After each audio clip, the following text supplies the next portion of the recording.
As the situation remains pretty uncertain in the Middle East, with humanitarian truces ever so often extended, international law experts are very concerned about the impact of continued occupation by Israel in Palestine.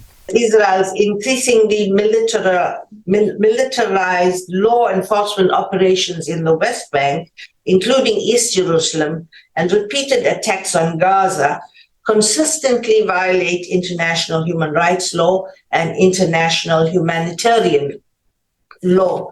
These acts, we said, are intrinsically linked to Israel's goals of maintaining the unlawful occupation, weakening Palestinian opposition and their right to self-determination, fragmenting Palestinian political, economic, and social cohesion, and ultimately denying Palestinian self-determination and preventing the establishment of a free Palestinian state. Countries like South Africa have called on the International Criminal Court to investigate war crimes in Palestine.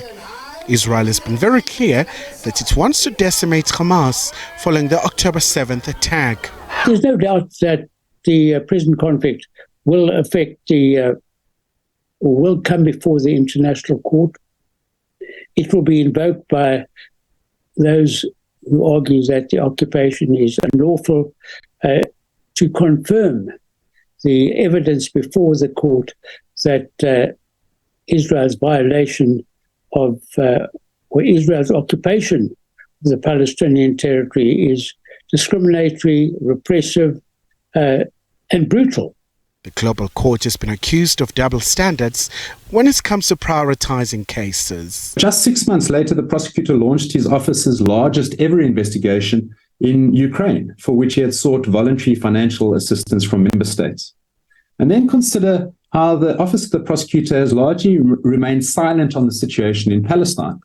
And contrast that with the publicity that he and his office have given to the Ukraine situation. It took just 1 day for the prosecutor to make a statement following Russia's invasion of Ukraine, and less than 1 week for him to open a formal investigation. But in the case of Palestine, it's taken the prosecutor's office over a decade to open an investigation. Meanwhile, there were joyful scenes in Palestine and Israel as the Hamas-Israel truce continued to bear fruits, with some Palestinians who were in prison released and those who were captured by Hamas set free. Khayelihle Khumalo, SABC News, Johannesburg.